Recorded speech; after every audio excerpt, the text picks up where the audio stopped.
Welcome to the Goddesses of Social Work podcast, hosted by Renita Ray Davis, licensed clinical social worker, board-approved social work clinical supervisor, and facilitator of the Goddesses of Social Work supervision community. Join us as we travel through the social work journeys told by the Goddesses of Social Work community members, past and present, as they make their way toward clinical licensure. Welcome back to the Goddesses of Social Work podcast. I'm your host, Renita Ray Davis, and today we're continuing our special Swag Award series honoring social workers who embody service, wellness, advocacy, and growth. Our guest today is Dr. Angela Campbell, a 2023 recipient of the Swag Award. Angela is a social work leader, advocate, and healer whose life and work have been dedicated to dismantling systemic inequities in child welfare. She's a proud graduate of Bennett College, the University of Pittsburgh, and just this year earned her doctorate from the University of Kentucky, where her research focused on reforming outdated child welfare policies to ensure equity for all families. Angela is also a member of Alpha Kappa Alpha Sorority Incorporated, a graduate of the Sankofa Leadership Institute, and a current racial equity fellow in child welfare. Her advocacy is deeply rooted in her lived experience as a former foster youth. She has championed the needs of foster youth and homeless young adults, helping them secure housing, pursue education, and develop the life skills and networks that sustain them long term. Beyond her professional work, Angela is a writer, traveler, poet, and tarot reader who uses her platforms to offer healing, creativity, and joy as acts of resistance. And just recently, she released her first poetry collection, Healing the Inner Child, a collection of poems. Angela, welcome to the podcast. I'm so honored to have you here today. Thank you for having me. I'm super excited to be here. Oh my goodness. I've been waiting for this one. Once I got your bio, I was like, I cannot wait. And let me tell you why I can't wait. Mhm. I read that you are a tarot reader and you use that on your platforms to offer healing, creativity, and joy. I too am a tarot reader. I love Yes. tarot and I use it because I love the images and being able to share and look at the images with my clients to ask them what's resonating with them. And one of my favorite tarot cards is no, the favorite for me right now is Mhm. the Nine of Wands. When I see the Nine of Wands and that traditional image of the Nine of Wands, I think of the resilience our clients go through of having been beat up by the system, by their families, by the world, and yet they are still standing there ready to go one more time. That's the whole reason they're coming to therapy, right? So I'm curious, what is your favorite tarot card? So I have a few. I have a Mm-hmm. few. So one of the cards is the Lover's card, which is traditionally the Gemini card, because Mm-hmm. you know we're Geminis. And so I love the Lover's card because I just love love. I think love is just so beautiful. I love the planet Venus and just radiance and all things that come with love and just pleasure and enjoyability. So that's one card. I also love the Sun card.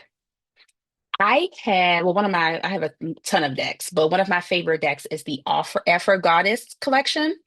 And the Sun card is so beautiful because it has like this black goddess with a huge afro and the sun just radiating down on her. So I love the Sun card. And my last one would have to be the Queen of Pentacles. I am all about the abundance. And that is in every form, not just money, but love, joy, creativity, every form. Dr. Campbell, that was such a great answer. And you know what? You have to pull me back out of this rabbit hole we about to go down. But I've got to go here. I've got to go. One, the planet Venus is also my favorite. I Please. try to embody Venusian energy as evidence Yes. on a daily basis because I know that when we embody that Venusian energy, we magnetize wealth, relationship, alignment to us. We don't have to Mhm. go and search it out. We embody it and then we magnetize it to us. So I love that. The other with the Queen of Pentacles.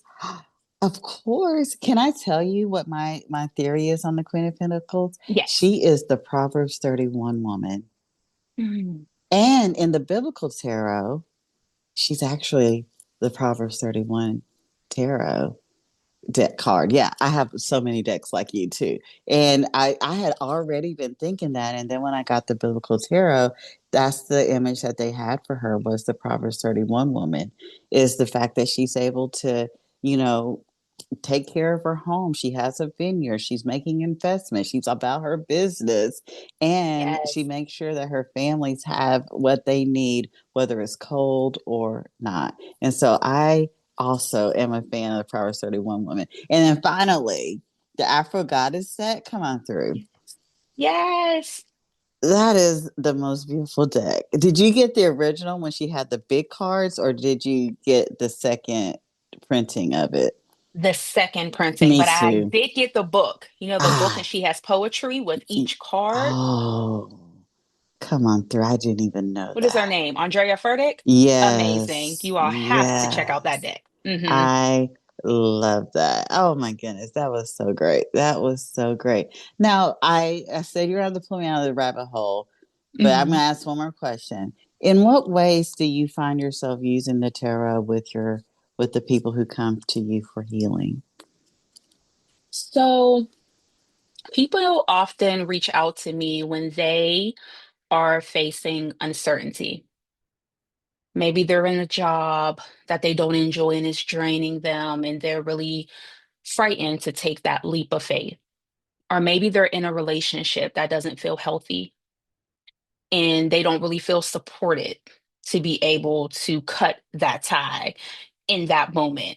And they're seeking some guidance, some clarity, some wisdom from their ancestors, their spirit tribe, divinity. So those are just two examples, but all different types of life circumstances cause people to reach out to me for a reading. I love that. I do. I love that. And so I'm going to get to why I started the Guys in Social Work podcast, which is I love hearing about the journeys of social workers, how they found out about social work, what was their journey into, like, Mhm. school, the colleges that you went to.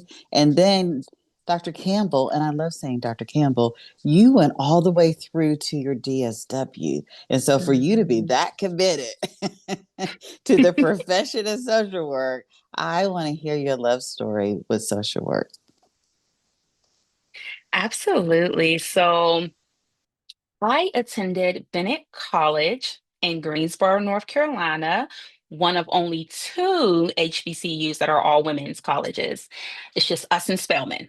Shout out to my Spelman sisters, but major shout out to my Bennett sisters. Going to North Carolina as a former foster youth in Pittsburgh, Pennsylvania was a major decision. And a decision that people, and when I say people, I mean a lot of professionals that I had at that time on my professional team, they really suggested that I not go that far. They felt that it may be best for me, a foster youth at that time, to attend community college in my city, like a lot of the young people did. And while I respected their opinion, I knew that that was not my path.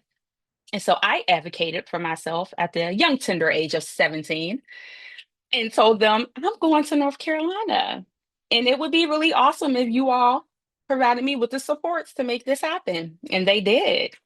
I had workers drive me to school every August for 4 years. They drove me home every year in May. They paid for my dorm items. They paid if I wanted to study abroad, and I did. I studied Spanish in Costa Rica. And so any opportunity that I had that came my way while I was in college and I wanted to take advantage of it, I had a worker, we call them educational liaisons in my county. And she advocated for me to be able to have a normalized experience like the other students at my college. So that was my experience at Bennett College. That is where I blossomed.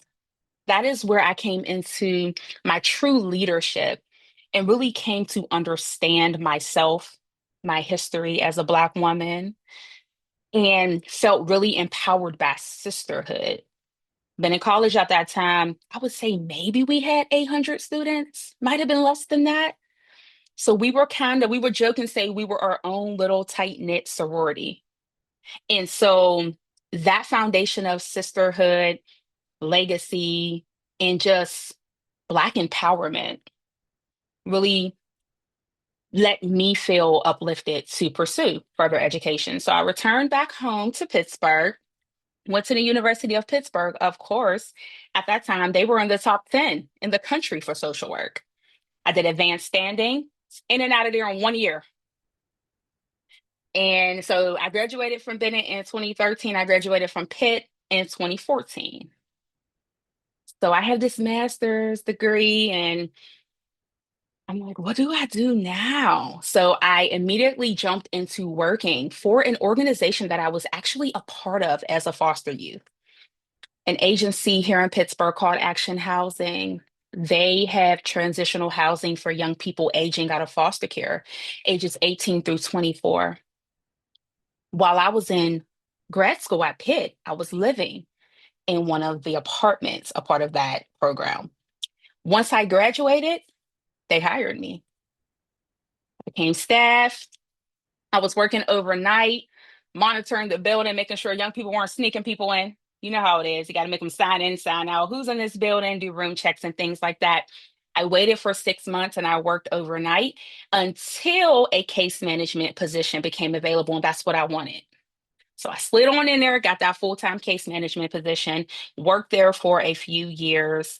I then started to facilitate a therapeutic art make shop space for these young people.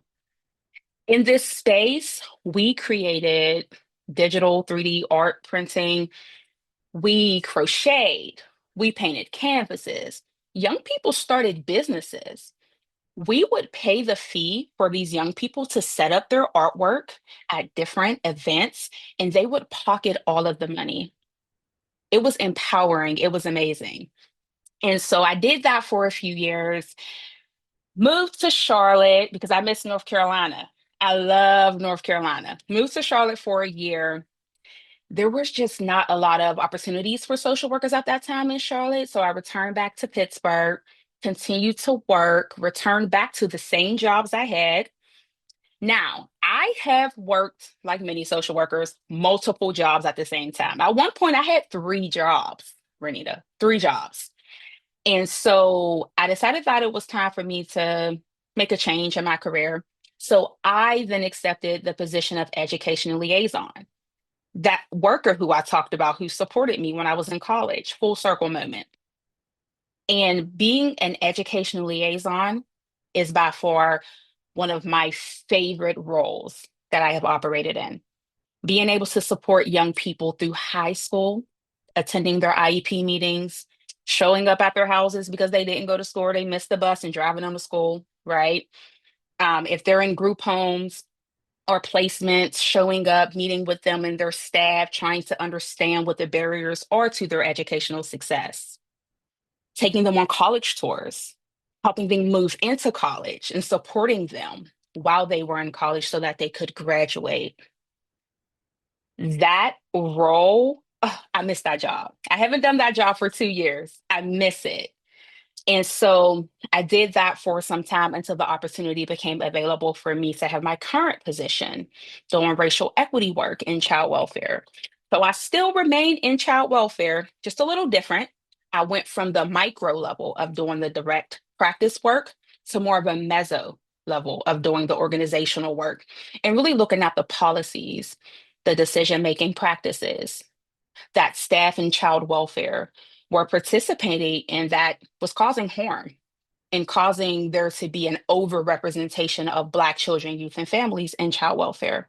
And looking at how I could develop a racial equity toolkit, a policy, and decision-making practice model to help them with those barriers. What an amazing journey. I know you saw me feverishly writing stuff down.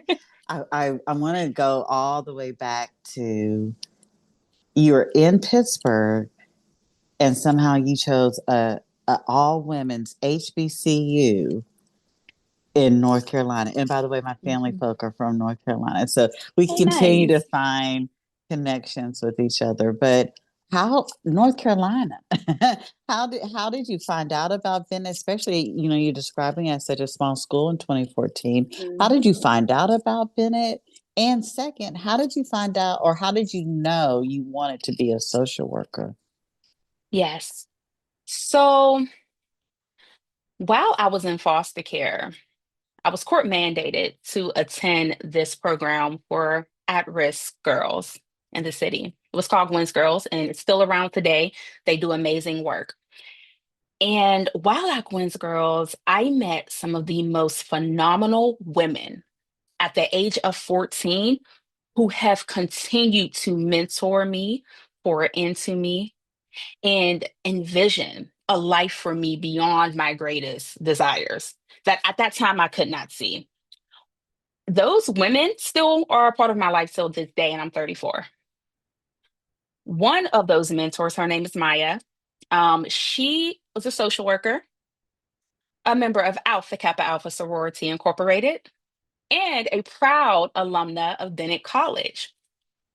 Maya met me at 14 and treated me like her little sister and really poured into me and inspired me that I said, when I grow up, I'm going to be like you.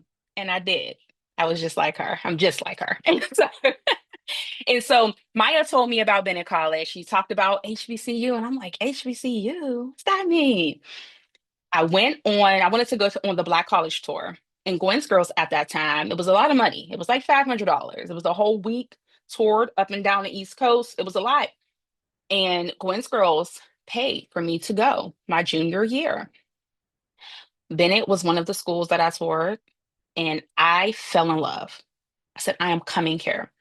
My senior year, Maya moved to North Carolina because she missed it. I went down there to meet with Maya and to go do a college visit again of Bennett, and they accepted me on the spot. So by October of my senior year, I had on Bennett College shirts. I was going to Bennett College. I was like, I don't know what you are doing. I really, really hope you all figure it out, but I'm going to Bennett College. And so that's how that happened. And I always tell people I didn't choose social work. Social work chose me. I am very spiritual, very connected to divinity, very aware and mindful of the synchronicities that happen in my life, and that universe and the divine are too smart for coincidences. Meeting Maya changed the trajectory of my life. Being a part of Gwen's Girls, going to foster care changed the trajectory of my life. While I talk about the positive impact foster care and being in kinship care, because I was in both and I was in group homes, I was in all three. I did everything but juvie. I was all three. And having those experiences really saved me, I believe. I believe it was divine intervention. I can't say for certain, but if I had to guess where I would have ended up had I not entered foster care, I don't think I would be where I am today. Not based on the environment that I was in, and the things that were happening around me. I just don't believe that to be true. I could be wrong, but I don't believe that to be true. And so I believe that social work chose me. That is a part of my divine path.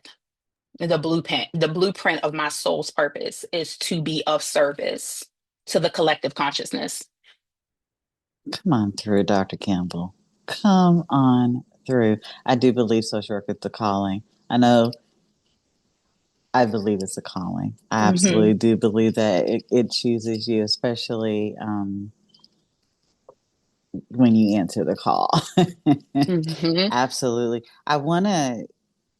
When you were saying if you had not had the experiences being in foster care, kinship care, into Gwen's girls, meeting Maya, all of that. If those things hadn't happened, you wouldn't be Dr. Angela Campbell right now. And as soon Mhm. as you said that, the Goddess of Social Work book club this past month, we just finished reading What Happened to You by Oprah Winfrey and Dr. Bruce Perry. And, I was telling somebody, I said, I know I'm a geek, but at the end of the book, Oprah Winfrey had me in a chokehold talking about the braid and all of that. But Mhm. she said that one of the last sentences that she said um, in that book was, "What if everything that happened to you happened for you?" And when you were saying all of the things that changed your trajectory of your life, what if all of that happened for you? Mhm. I read that book and I loved Yeah. that book. Love that book. And I agree. It definitely happened for me, I think all clinicians should read that book, regardless of for what sure. population you're working with. All clinicians should read that book. But it sounds like what happened to you happened for you, because now I'm sitting in Mhm. front of Dr. Angela Campbell, who just published her book 2 days ago, by the way, which we're going to Yay. get to, But when you were telling your social work journey story, I was curious. I wrote other side of the table. So one of your first jobs was, the night shift and then becoming the case manager, all the way up to educational liaison, where you got to do the same thing that someone poured into you. What did it feel like for you to be on the other side of the table? That's a good question. It was heavy. It was heavy because I understood the positionality of these young people at such a vulnerable age and stage in their lives, and how terrified they were, feeling like they were being thrusted into this big world that could very well chew them up and spit them out if they were not prepared. But at the same time, not everyone working with them knew how to properly prepare them. And so it was heavy because I felt like a timer ticking. I could see the young people and I could see like a timer ticking until they aged out. And I'm naturally anxious, but I was very anxious because there's really no room for error, right? Like this is these young people's lives. This is their livelihood. And so I was metaphorically the divine parent for these young people. Mind you, we're peers. I just graduated from grad school. I'm 22. These young people are 18 through 24. Some of them are older than me. So, but this was not a unique experience because Gwen's Girls was actually my first job ever when I was 15. And those young people were also my peers. They were 12 to 18. So I've always been put in these unique situations where I am mentoring and guiding my peers. And I have to be strategic and intentional about building a rapport with them and getting them to have a certain level of respect and trust, to know that although I am your peer, I am wise and I was called to do this. Please allow me to work with you all so that I can help guide you to where you want to be. So it was heavy, but when young people achieved and excelled in the small wins and the big wins, it was worth it. It was worth it for me. I love that. And yeah, I wrote the word down, wise, because oftentimes, not oftentimes, I think yours is unique. but the peer, the clients being the same age and are older than you, how do you express or manifest to them that you do have this wisdom that could be helpful to them? And sometimes that could be as almost like a know-it-all, like listen to me because I. But I feel probably with you Mhm. again, even just reading your bio, the way you sent it to me was the embodiment of your lived experience, exuded wisdom. And so I'm wondering, how were you able? What did wisdom? How did it express itself in those situations for you? Mm. So I decided that it was crucial to strategically share my lived experiences, not in a way to place that weight onto young people, not in a way where I am re traumatizing myself, right? Keeping everyone safe and doing no harm, but with the intent to prove that I had manifested the skills, the resources, and to be able to navigate life. And by doing that and building that rapport and trust, because without the rapport and trust, these young people, it does nothing for them. Right. And just being authentic and being genuine. And yes, I'm showing up to work in dress pants and a dressy blouse like I am today and pearls and all of this. But these are young people who come from the neighborhoods I come from. So being able to put aside the professional lingo and speak their dialect, right? Appropriately, but very much so being there with them where it's like, we're here. Doing that, young people were like, okay, she means business. Let's write down our goals. No, she's serious. Let me clean up my room. No, she's for real. I need to go get these grades up. And so being able to balance both, but again, I'm a Gemini. You got to balance both. You got to keep the professionalism in order to keep yourself safe, right? Because again, these are my peers, right? I have to have some type of professional boundaries where there are things I do not disclose and do not discuss. And I know what to share. That discernment and intuition, that spirituality came in because it is key and it led me because every young person is different. What I share with this person at 9 a.m., I'm not going to share with this young person at 4 p.m. That's not what they need to hear. It's different, right? So my discernment and intuition have saved me and continue to save me time and time again. And it truly has led my my interactions and my profession as well. So good.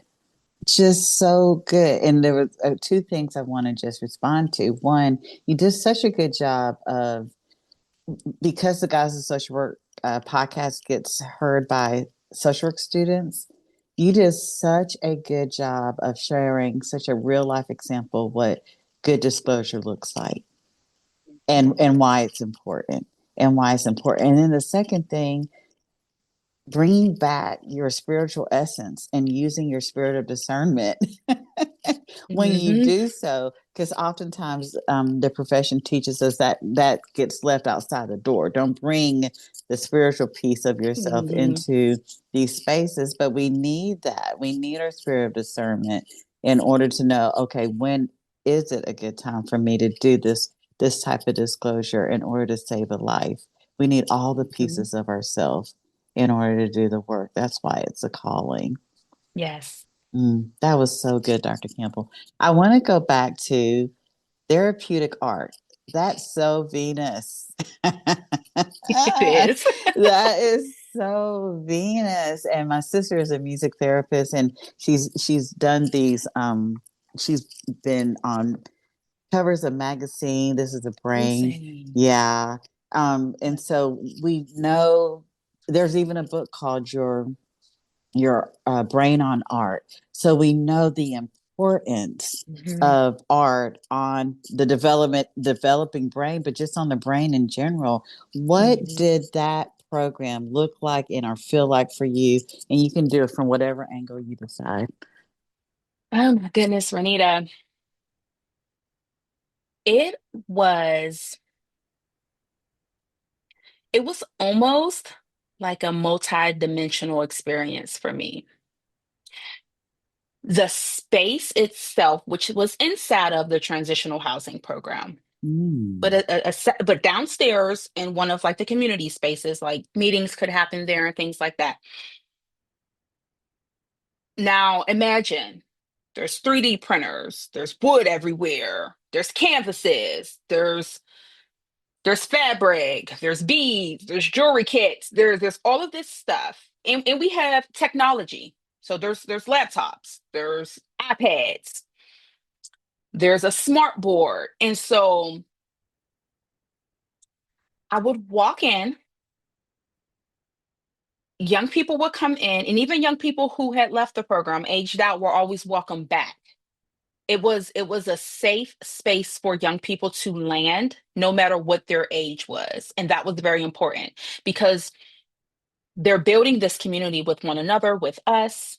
And then we say, what? You're too old, you're 24. Not fair, not okay. And that's not what we're trying to do.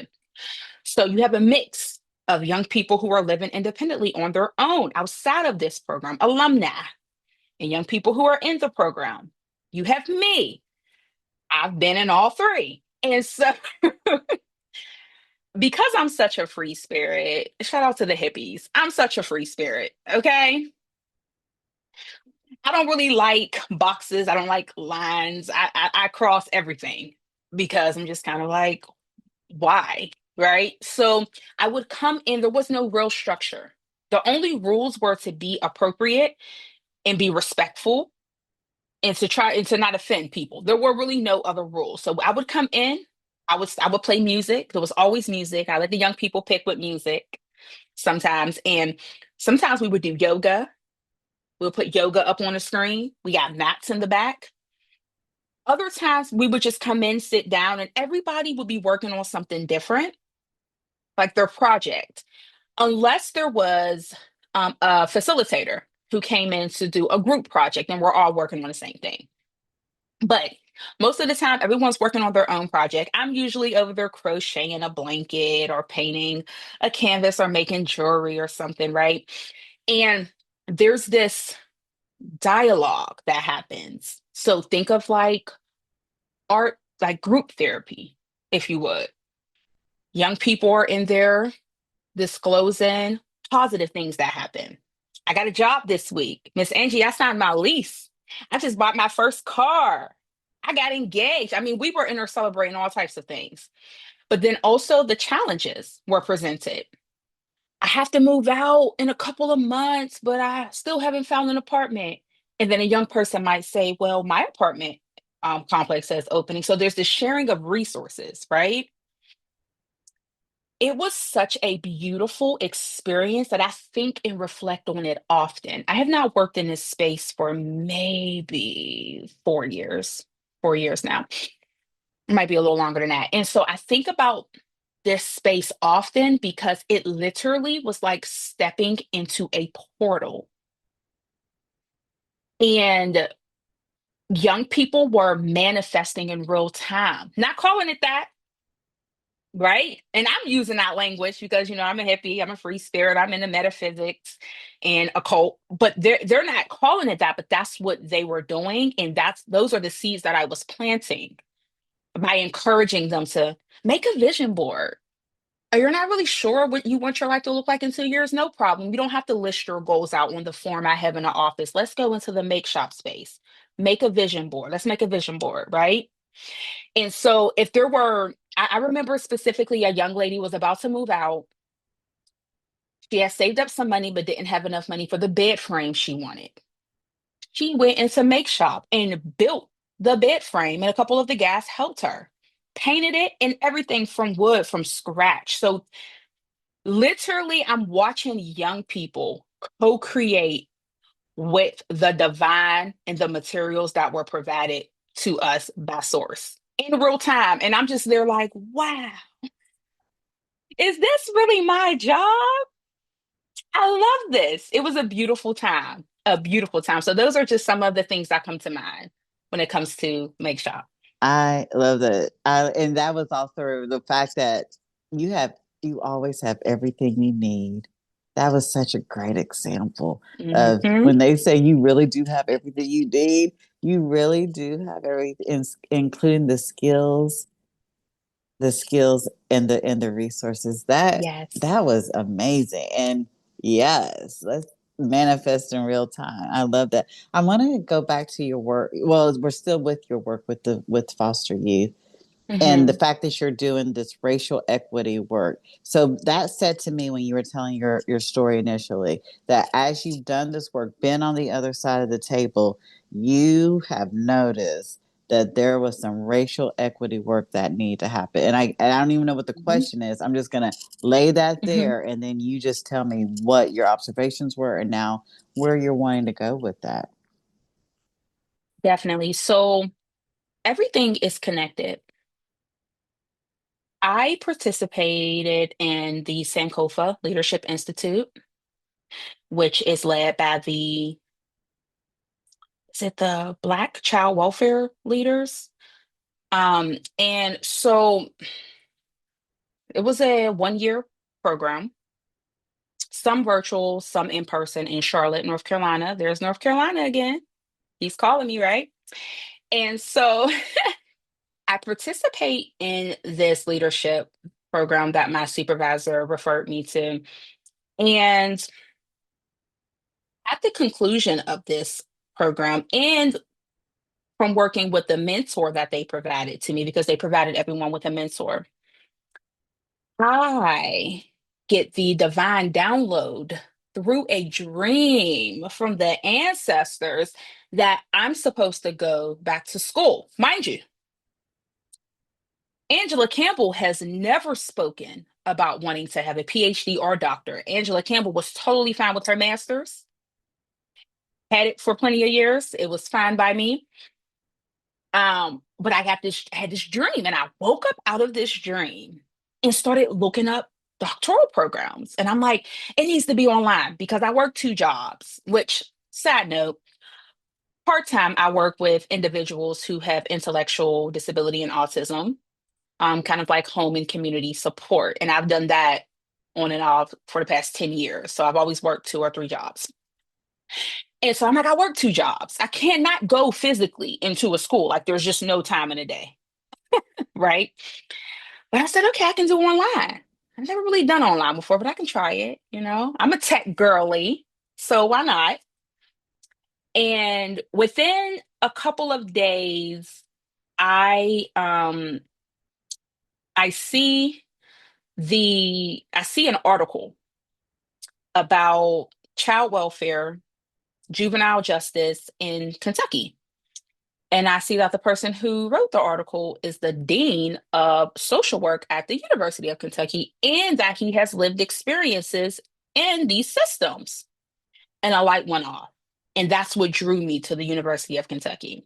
I said, this is who's leading the social work. This is where I'm going for sure.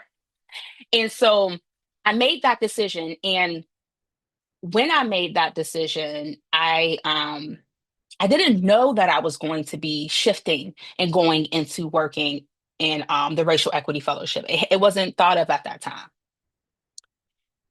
Fast forward 6 months later, and this opportunity presents itself to me because the woman who was my education liaison, who then became my supervisor, and who has been my sponsor, coach, and biggest advocate, her name's Nanika. She told me about this opportunity, and I said, okay, I'll go out for it. And that's when I got the racial equity position, which is a 2 year position, not realizing that this position would actually spearhead my research and really ground. I mean, when I say everything is connected, I mean, it's mind blowing to me, right? Because on the day to day, I just think I'm making these decisions, right? I just think I'm in control and I'm just oh, I'm making this decision, I'm doing this and I'm doing that. And then I take a step back and I watch it all in front of me and no, this is divine. I'm just the player. This was all orchestrated, right? And so it was time to pick a topic. They're like, you have to do your research. What topic are you going to pick? But I was also at the same time being asked to um, provide a letter of intent about a project I wanted to propose at the same. And I'm like, I can do the same thing. Like, work smarter, not harder, people. So I chose, I chose my topic of improving racial equity and child welfare for both. And so while I'm doing all of this research for school and I'm taking online classes, I'm building up my knowledge, my wisdom, my skill set to be able to advocate for why this is needed.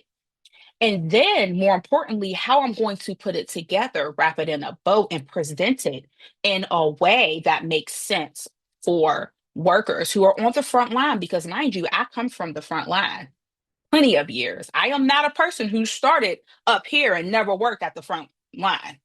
So, who better than me, Miss Lived Experience, direct practice worker, to do this work, right? And so that's basically what happened. And I really credit my position and this opportunity that I have had the past 2 years. My job is coming to a close in the next 2 to 3 months, but I really credit them for giving me the perfect setup to be able to do what's important and to do what is in alignment with my calling. Two things at the same time. And that's what I did. In that when you're in alignment, how it works. Yes, Hmm. when you're in alignment, that's exactly how it works. But I wrote the word down, why. Why do we need to know about racial equity in foster youth? Definitely. Hmm. We need to know about it because historically, child welfare, like most, if not all systems, were built and created without us in mind. And when we were thrusted into these systems, the responses have been make um, to make it disproportionate, to provide services that are inadequate and inequitable to us, right? As a result of it not really being for us. And so the overrepresentation of Black children, youth, and families in child welfare is very damaging. It's very harmful. There is a hyper surveillance of Black moms and Black dads and Black caregivers. And this can happen in many ways. It happens in schools, um, teachers and school professionals over-reporting Black parents and Black caregivers for neglect or abuse in situations that are clearly not that. It may be cultural things that they do not understand, or it can simply be tied to poverty. And so now we're looking at systems that are punishing people for being poor.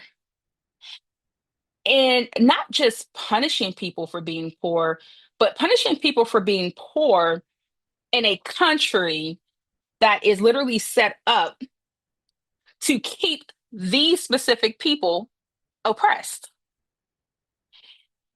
It's a catch-22. And our Black communities and our Black families are paying the price. Um, our Black young people who age out of foster care are more likely to experience life disparities, health disparities, mental health diagnosis that could otherwise be supported through other modalities, right? We're talking about spirituality and different healing type of frameworks that aren't really presented to our Black and Brown communities. in a way that they should be, because those are our practices. That's where we come from, right? African spirituality, herbalist, those are our practices. And we exist in a time where our own practices, we're disconnected from them, right? Due to no fault of our own, but it's a lot of misinformation. It's a lot of racism, a lot of anti-Black practices, and a lot of inequitable policies that are continuing to contribute to this issue. And some people may think, or they may not know, but once you have an open case in child welfare or CYF, it is very difficult to get out of the system. So if you come into the system for a reason that is connected to poverty, why aren't we just helping people? We're here to help. Why aren't we providing resources, connecting people to services? Why are we tearing families apart? Right? It's crazy. It's crazy. I And so much needs to happen to yeah, undo the harm. that was such a good, uh, not good, but such a thorough answer.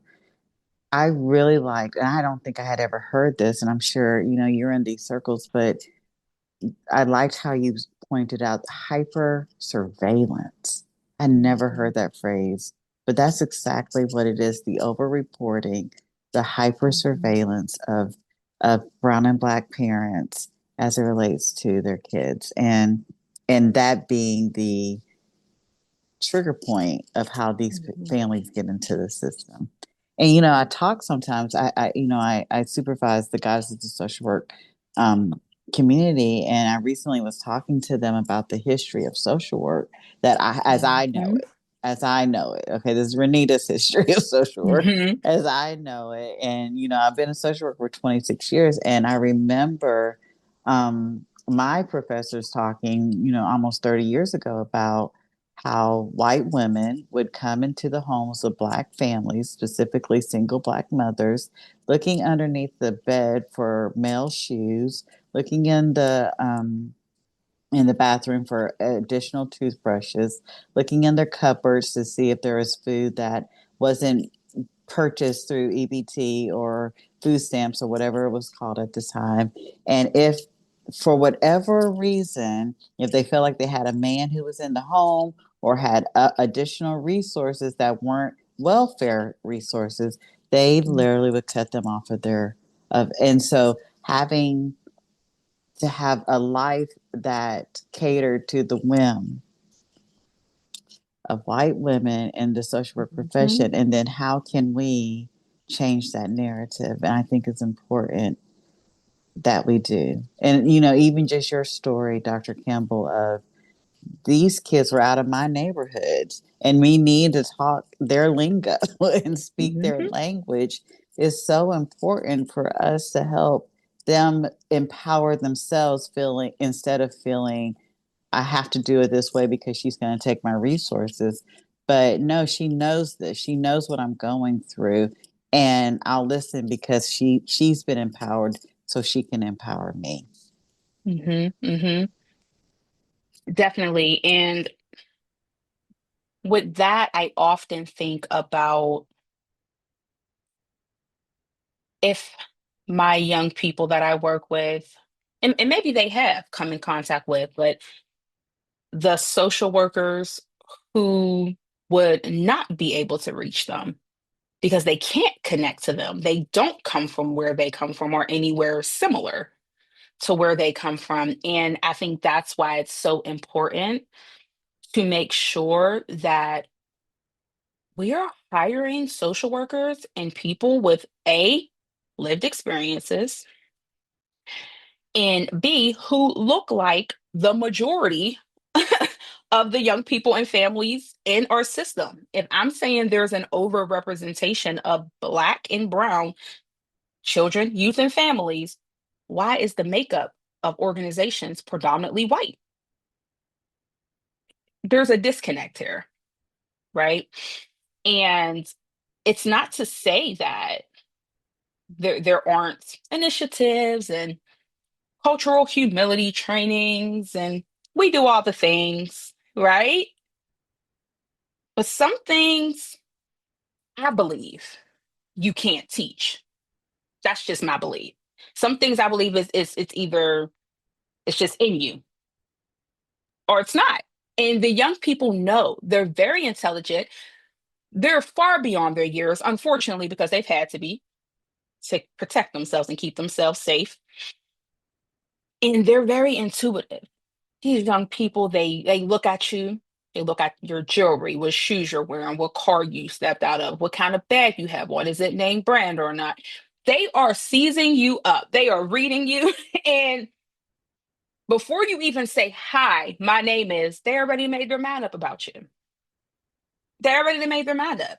And so being able to have that level of wisdom has also helped me because when it's time for me to go and pick up a young person in my car and take them on a college tour, I'm putting on my HBCU hoodie. I'm not dressing like this. Like that's, and you would think, oh, well, duh, Angela. No, no, no. That's not common knowledge. I've seen it, right? You, we have to be relatable, right? We have to be able to feel safe enough in our roles to bring our humanity to our roles and to stand on the fact that my profession is not my personality. I'm into all the things. I know all the things. You want to talk about travel? Let's talk about it. You want to talk about shadow work? Let's talk about it. You want to talk about past life regression? I had one of those meetings. Let's talk about it. Right? It's like I have a range of the things I can talk about, and I'm not like a robot. I'm not a robot. I'm not AI. And so I would love to someday teach social work students frameworks that make sense, that are practical, and that can really minimize the disconnection between social workers and our clients and community. And the whole time you're talking, the relatableness, the desire to teach, the still wanting to be a student yourself.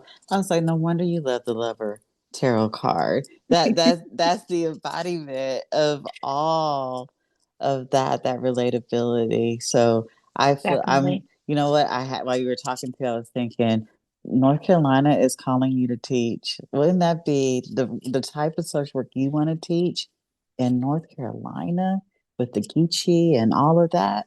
Honey, Yes. honey, yes. Yes. I'm I'm actually looking to move to Puerto Rico next year.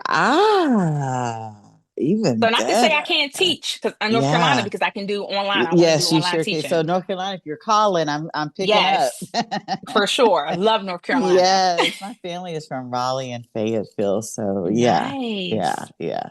I love that. I got so much more I need to ask you about. And the Okay. reason I met you was, we're gonna pause for the cause, the great Cherise Nance, who is the Yeah. creator of the Swag Awards. She Hmm. connected me with some of the honorees, and you were one of them in 2023. Hmm. And what we know is SWAG stands for Service, Wellness, Advocacy, and Growth. In 2023, you weren't even, or maybe you had just stepped into the racial equity role, but here it is. You have won this award. What did it mean for you to win the SWAG Award in 2023?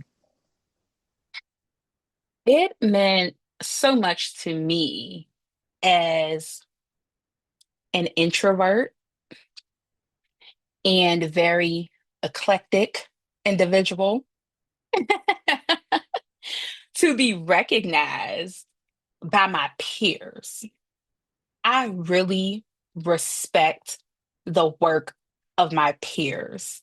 And so I was very excited. I was very humbled.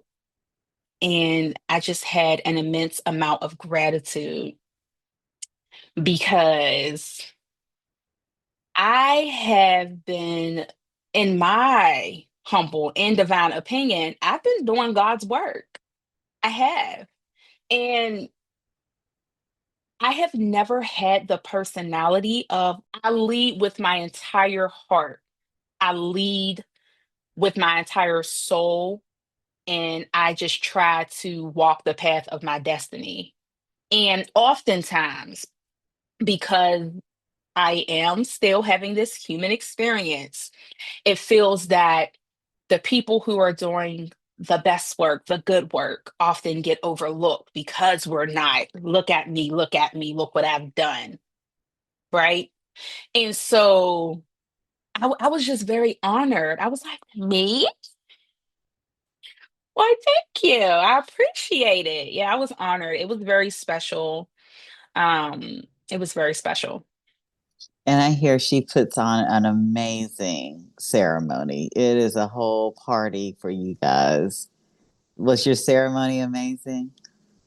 So, unfortunately, I wasn't able to make the ceremony, but I Ah, heard amazing things about it. The yeah. year before, the year of, the year after. Yeah. It's a whole event, it's a whole thing. The tickets sell out fast. Mm. People are waiting for it. The countdown starts and people start getting their funds together because they are ready to go. Start getting their dresses, who's doing my makeup here. It's a whole thing. And so I unfortunately wasn't able to go. I was dealing with some life circumstances that prevented me from going. And I really honored where I was and the space that I was in that moment, because wellness and healing are things that I talk about on my YouTube channel and post about on my socials and talk about to my colleagues and the people I work with. But it was an opportunity for me to really practice what I preach. And I chose self care and wellness that day instead of putting on the mask, instead of doing the hair. And I had a beautiful gown, but instead of putting on the gown, I said, take care of yourself, take care of your mental health, Angela, take care of your spiritual health and emotional health. And I did that. And my sorority was there. They bought pages in the handbook and had my picture all plastered on 2 pages, the alpha women show out. And so they had one of my last sisters show up at my apartment with 2 bouquets of flowers. I got my flowers in real time. They were like, oh, she can't make it, no worry, we'll take these flowers to her. And so I still felt very supported, very celebrated. I felt all the love, all the positive energy radiated straight to me. I received it all and continued to, because people were posting, they were sharing, people were on the comments congratulating me. So it was very beautiful and special. And even now, 2 years later, we're still congratulating and celebrating you. Look at that. Yes. What a great lesson, Dr. Campbell, in self-care. I didn't even know we were Hmm. going there, but Hmm. the expectation would have been for you to show up. That's what you already have your Hmm. gown. I mean, I saw Sharice's gown for this year's, Yes. and oh my God, it was amazing. But you already had your gown. You were, people were expecting you, and Hmm. for you to be like, I need to take care of myself. And instead, the gown, I'm gonna put on my robe, literally my Yes. robe. A lot of people would have felt a lot of pressure to just show up, even if they weren't feeling their best. But Hmm. because you chose you really got to be present Hmm. for the love and the celebration that people were able to extend to you, even more so because you did choose yourself. Definitely. Yeah, that's beautiful. I'm going to move into this next thing we're celebrating with you. Your Yes. book you just published Hmm. this week. You want to? It is called. It's a poetry book, and it's Healing the Inner Child, a collection of poems. And I know that you told me it was written poetry from the age of 12 to 34. So I'm Hmm. assuming you have been writing since you were a preteen. Do you want to tell us about the book? Yes. So I am a book lover. I am a nerd and I'm proud of it. Shout out to all the nerds. So I love reading. When I was a child, my mother used to have to force me to go outside and play with my friends. They would come and they would bang on the door. Angela, you said you was coming outside today. No, I want to read. I want to read. I want to write in my journal. I was a Dear Diary girl. That's just who I was. Like I said, very introverted. And so just very like in my own world, in my own mind, just creativity, imagination, right?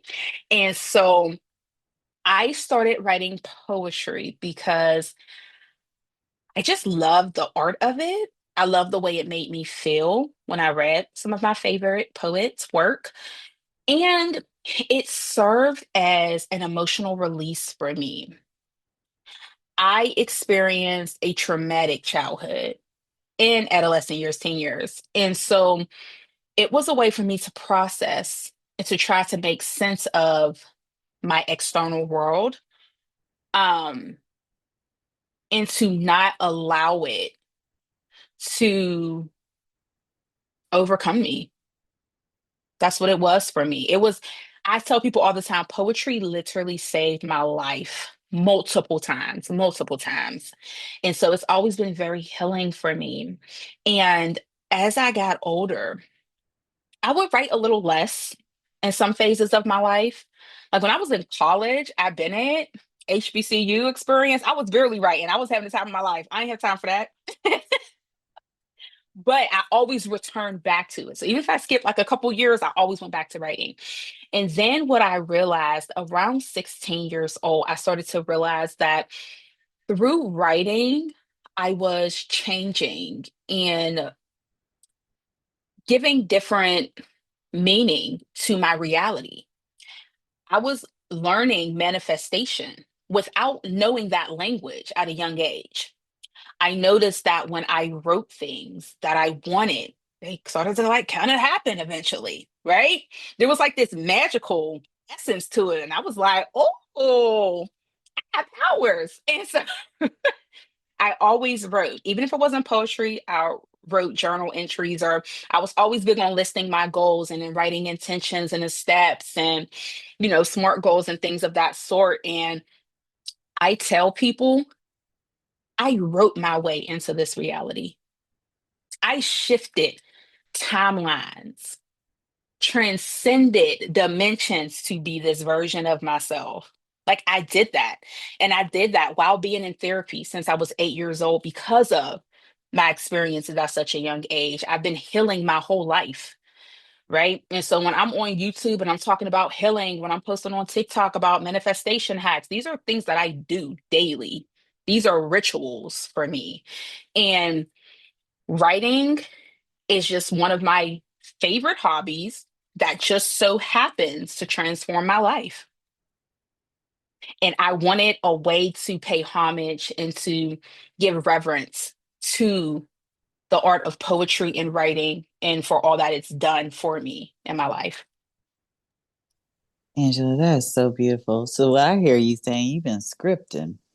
Mhm. Yes, you have Yes, been yes. scripted. And one of the things I've said it multiple times on this podcast, I believe, and I say it to my group, write the vision down and make it plain so that I may run with it, so I may see it and run with it. One, the vision boards you're telling your kiddos to do, I believe, I Hmm. have vision boards right now I'm looking at. I believe in put it on a vision board. But I also believe I will tell my people, get your pen out. We're writing it down, Write especially it. around their Hmm. birthday.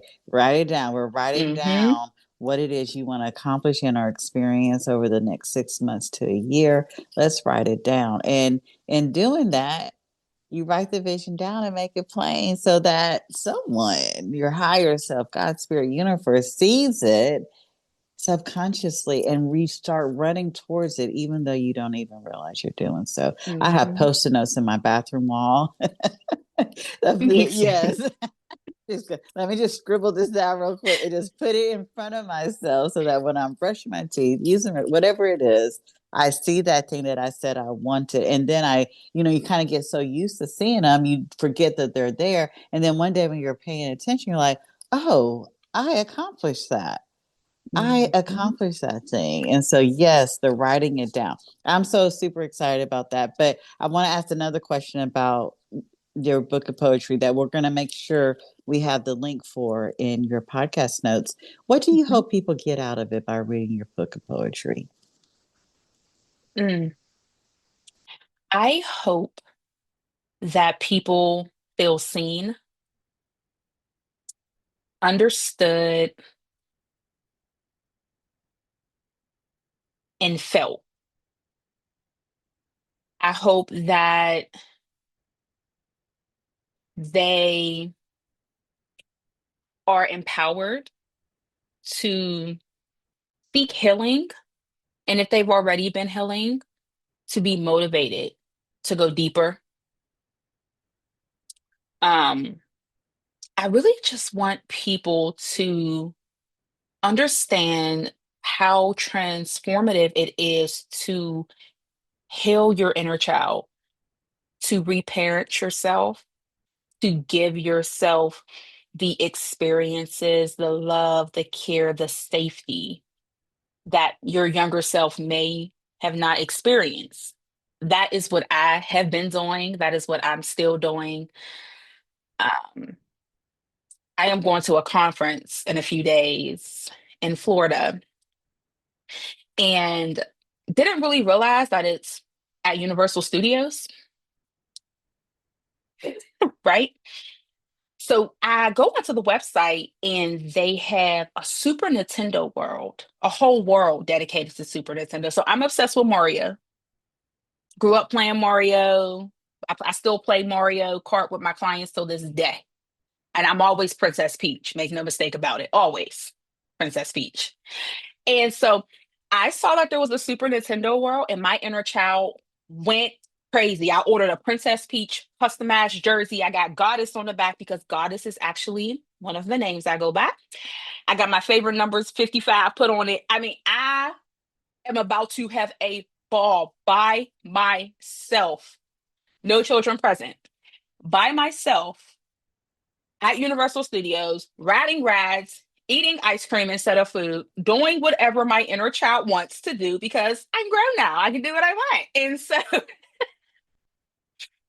these are the moments too. Sometimes inner child work isn't always in a dark corner crying and writing about what sometimes it's the opportunities that present itself for you to connect with your inner child and to be able to rewrite the story and support into yourself in all of the ways that you weren't poured into. So good. So I hope you have the time of your life. Thank I you. love that for you. I love that you have a you said a hoodie. You have your hoodie. You're 55. Goddess, come on, and you're gonna eat ice cream instead of food. Mhm, That tickled me. I love that. Oh, this has been so good. I just have a couple more questions, and this mhm, next one is my absolute favorite question to ask social workers. And you've been doing this for a minute now, over 10 years, and mhm. you've got your BSW, your MSW, DSW, you did all three. So, but what belief or value about social work has changed for you over the years? I now understand that I can create my own lane. I always thought that I had to do traditional social work, and I pay homage to the social workers who are the caseworkers, the ones who do the very tough work that weighs on their spirit when they go to sleep at night. I know that it can be heavy for them. I know what it must take for them to go to work every day. But I personally have never felt that that was my path, but I felt like I was supposed to. So I was like, okay, I'll do direct practice. I'll do this type of work. I've never been a caseworker, only because I have lived experience in foster care. So that would be triggering for me. But I am realizing now that there is a way to merge my interest. So I love social work. I love technology. I'm a tech girly. I have a certification in user experience design. So I am able to design apps, websites. I do digital products and all types of digital designs. I'm a Canva girly. When I was very, very active in my sorority, I created the flyers that went out on social media, things of that sort. So aesthetics and beautiful images, Venus, that's me, right? So I love technology and I love designing. I just love, like, even down to my apartment. I took an interior designing class, one class in high school, and in my mind, I'm an interior designer. That's just how I feel, right? So I'm always at people's homes, like, yeah, if you made your curtains this color, if the paint was this, and if you put an accent pillow there. And so as an artist, I just believe that life is art and art is life. And so everything is an opportunity to be art. And so I'm always looking for that, whether if it's designing my apartment or what I'm going to wear or my locks, right? Or my crystal jewelry, everything is an opportunity. And so I have been craving the opportunity to not have to just pick one. I've always just picked social work, but I am now manifesting and co creating to find a way to merge my love for design, technology, and social work. And I have attended a virtual conference earlier this year on social innovation, which is something I had never heard of, right? And this idea of the people who work in the tech startups and companies, they're really good with what they do, but they need someone to come in from a different discipline to look at the apps they're creating, the websites, the programs to make sure that there is a positive impact on society and the greater good. And I think that's where I belong. I think it's me. So I'm excited. I also want to teach, of course. I want to teach and I want to mentor because I love education. I love learning. I'm a life learner. And so that's never going to stop for me. So what I now know is that I'm a co-creator and I can design whatever role I want in whatever path I desire. I'm sitting here. I'm just like, I I have no words for that answer because it is beautifully, gorgeously perfect. Thank Absolutely. you. Because I do think you're right.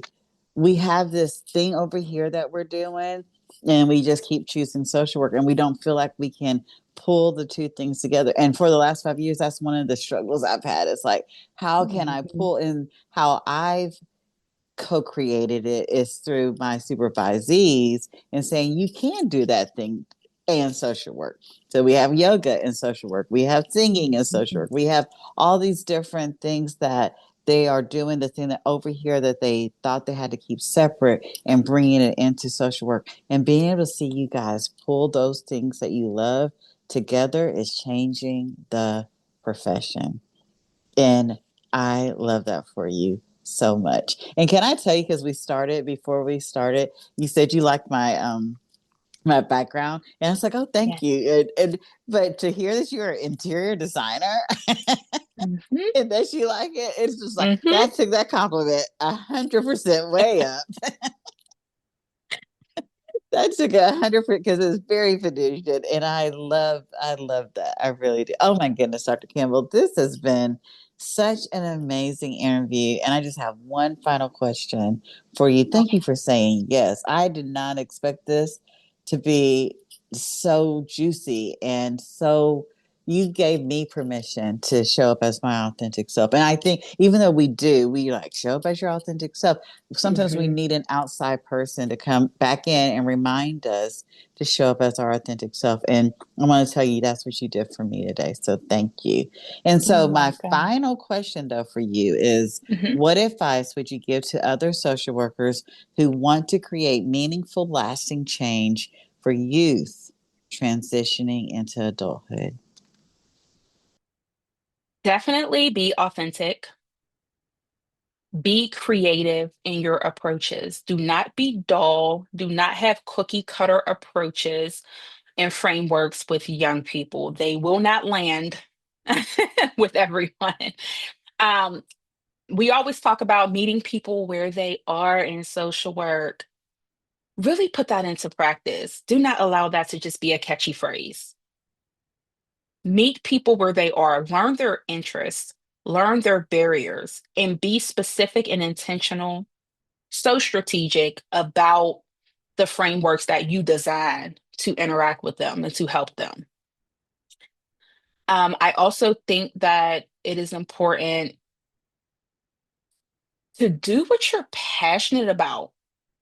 And respectfully, if you are not passionate about working with these young people, do not work with them. Get clear on your population, your expertise, your passion. Be driven by your passion.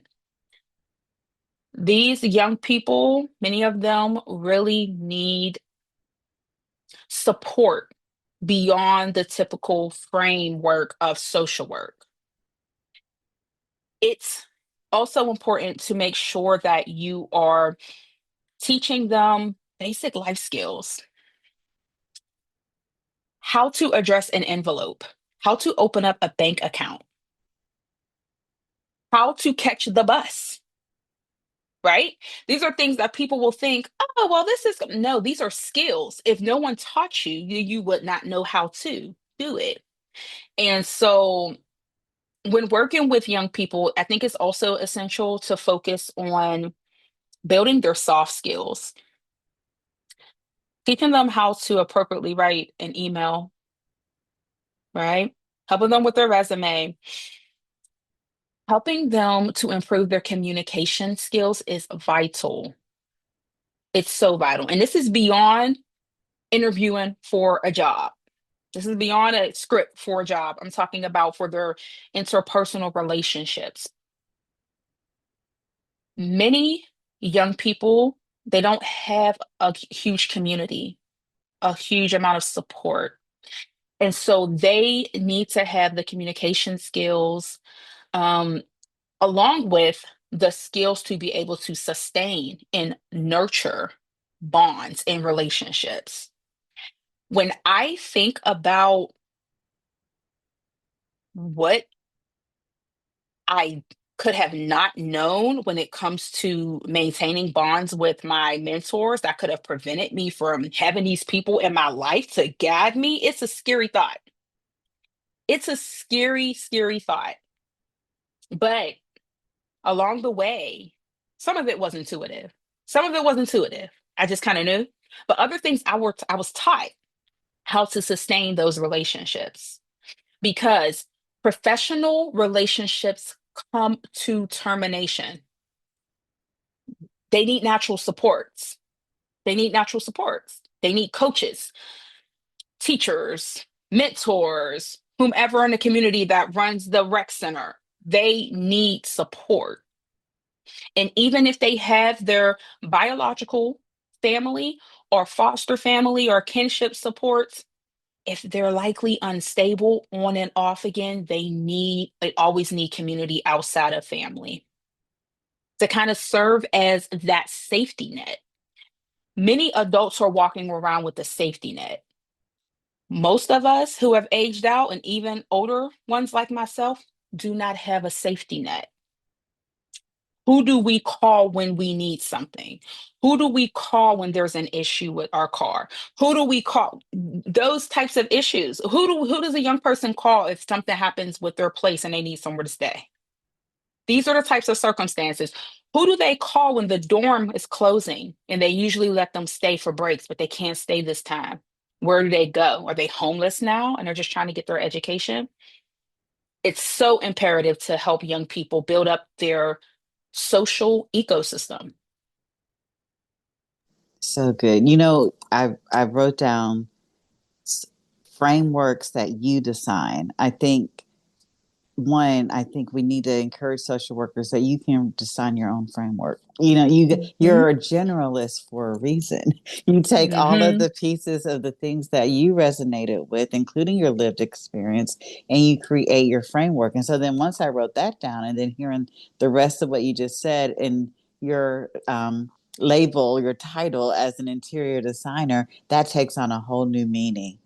You going inside with these kids and shifting and changing what's going on inside of them as their interior designer so that they can live a quality Mhm. life is so beautiful. So, Dr. Campbell, this has been amazing.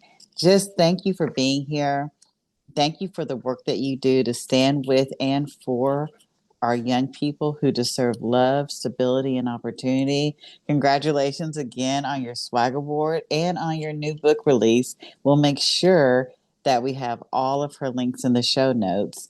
And for those of you listening, you can find Angela's work, writing, and spiritual offerings on her social media platforms and YouTube channel. And please support this sister and get her new poetry collection, Healing the Inner Child. I'll make sure that link is in the show notes as well. And y'all, this has been another episode of the Goddesses of Social Work podcast. I'm your host, Renita Ray Davis. And until next time, keep serving, keep growing, and keep honoring the sacred work of social work. Thank you for listening to today's episode of the Goddesses of Social Work podcast. We are glad you were here. If you liked this episode, please come back to hear more stories of the journeys through social work, and please leave us a review on Apple or Spotify. See you next time here on the Goddesses of Social Work podcast.